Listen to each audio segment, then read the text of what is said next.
Mount গাঙ্গিয়ারায় জয়। শিলিগুড়িতে সংবর্ধিত উত্তরবঙ্গের 5 পর্বতারোহী। দুর্গম পাহাড়, প্রতিকূল আবহাওয়া ও দীর্ঘ সময়ের কঠিন সামিট পুশ সব বাধা পেরিয়ে লাদাখের 6210 মিটার উচ্চতায় মাউন্ট কাঙ্গিয়ারাগের চূড়ায় পৌঁছে নজির গড়লেন উত্তরবঙ্গের 5 পর্বতারোহী। সফল অভিযান শেষে শিলিগুড়িতে ফিরতেই তাদের ঘিরে দেখা যায় উৎসাহ উদ্দীপনা। শুক্রবার হিমালয়ান নেচার অ্যান্ড অ্যাডভেঞ্চার ফাউন্ডেশনের উদ্যোগে 5 পর্বতারোহীকে সংবর্ধনা দেওয়া হয়। অনুষ্ঠানে উপস্থিত ছিলেন রাজ্যের পর্যটন মন্ত্রী তথা শিলিগুড়ির বিধায়ক শঙ্কর ঘোষ। এই অভিযানে নেতৃত্ব দেন শিলিগুড়ির পর্বতারোহী গণেশ সাহা। তার সঙ্গে ছিলেন কাজল কুমার দত্ত, সুদেব রায়, টিনা খান ও পেমেলা ভুটিয়া। দলের সদস্যরা শিলিগুড়ি, দার্জিলিং সহ মালবাজার এলাকার বাসিন্দা। 25শে জুলাই শিলিগুড়ি থেকে শুরু হয় তাদের যাত্রা। 27শে জুলাই লাদাখে পৌঁছান তারা। তবে অভিযান শুরুর পর থেকেই আবহাওয়া বড় চ্যালেঞ্জ হয়ে দাঁড়ায়। 30শে জুলাই লাদাখের আবহাওয়া দপ্তরের তরফে 31শে জুলাই থেকে 5ই আগস্ট পর্যন্ত ভারী বৃষ্টি ও তুষারপাতের সম্ভাবনার কথা জানিয়ে কমলা সতর্কতা জারি করা হয়। ফলে প্রতিকূল পরিস্থিতির মধ্যেই সামিটের প্রস্তুতি নিতে হয় অভিযাত্রীদের। শেষ পর্যন্ত 7ই আগস্ট আসে সাফল্যের মুহূর্ত। দীর্ঘ প্রস্তুতি ও কঠিন পরিস্থিতি মোকাবিলা করে মাউন্ট কাঙ্গিয়ারাগের চূড়ায় পৌঁছে যান 5 জন। পর্বতারোহীদের বক্তব্য অনুযায়ী সামিট পুশ চলেছে প্রায় 16.5 ঘন্টা।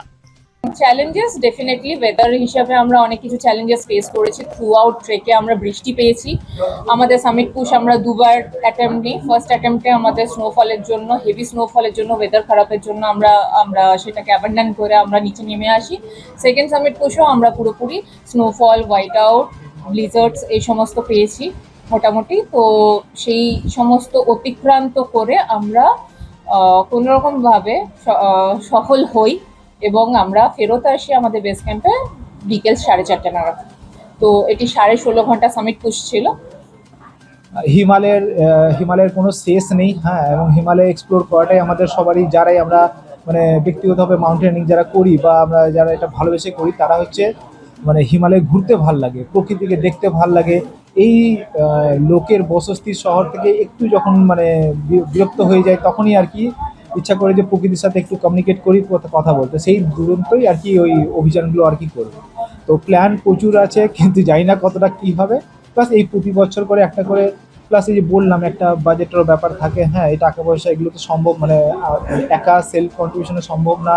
তার জন্য অনুদানগুলো আমাদের বিশেষ ম্যাটার করে। তো অনেকেরা এগিয়ে আসে, তার ফলে আমরা এগুলো এইভাবে অভিযানগুলো করতে পারি। এই যে কোর্সগুলোর জন্য এখন সরকার একটাই চলে প্রকল্প, ওই কোর্সগুলোর জন্য সাবসিডি পাওয়া যায় যারা দৌড়ে দিয়ে প্রথম আসে। বা কোর্স করার পর তারপর যে ছেলেমেয়েরা যে যারা এক্সপিডিশনে যাবে, সেই সুযোগ সুবিধাগুলো নেই বললেই চলে আর কি।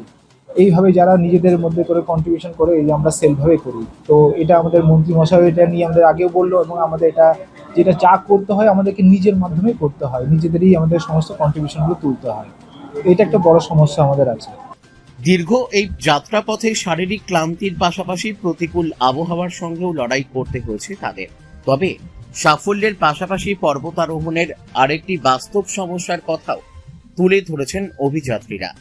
তাদের দাবি, ইচ্ছা ও দক্ষতা থাকা সত্ত্বেও আর্থিক সামর্থ্যের অভাবে বহু পর্বতারোহী বড় অভিযানে যেতে পারেন না। অন্যান্য খেলাধুলার মতো পর্বতারোহণের ক্ষেত্রেও সরকারি সহযোগিতা ও আর্থিক সহায়তা আরো বাড়ানো প্রয়োজন বলে মনে করছেন তারা। ভবিষ্যতে আরো কয়েকটি শৃঙ্গ অভিযানের পরিকল্পনা রয়েছে দলের সদস্যদের। পর্বতারোহীদের এই দাবিকে গুরুত্ব দিয়ে দেখার আশ্বাস দিয়েছেন শঙ্কর ঘোষ। সরকারি স্তরে কিভাবে আরো সহযোগিতা করা যায় তা নিয়ে ক্রীড়ামন্ত্রীর সঙ্গে আলোচনা করবেন বলেও জানান তিনি। 6210 মিটার উচ্চতার শৃঙ্গ জয়ের সাফল্যের পাশাপাশি সরকারি সহযোগিতার প্রত্যাশা 5 পর্বতারোহীর এই অভিযান তাই শুধু একটি পর্বতারোহণের গল্প নয়, উত্তরবঙ্গের প্রতিভাবান পর্বতারোহীদের জন্য আরো সুযোগ ও সহায়তার দাবিকেও সামনে নিয়ে এলো। ব্যক্তিগতভাবে তাদেরকে আমার শুভেচ্ছা থাকলো। সরকারিভাবে আমি এটুকু বলবো যে বিষয় সম্পর্কে এতদিন সারাদিন রাস্তার রাজনীতি করতে অভ্যস্ত, হঠাৎ করে মন্ত্রী হয়ে গেছি। তো মন্ত্রী শব্দটাও আমার খুব একটা পছন্দ না, কিন্তু সরকারিভাবে ওনাদেরকে কিভাবে সহযোগিতা করা যায়, এবং এনাদের সাথে আরও একটা বড় বিষয়, অনিমেষ দ্বারা আমার থেকে বেশি অভিজ্ঞ, যে পর্বত শৃঙ্গগুলোর পরিষ্কার পরিচ্ছন্নতা, সেখানকার যে ক্লিন করবার ব্যাপার, এগুলো অনেক বিষয় আছে যেগুলো মাথায় ছিল।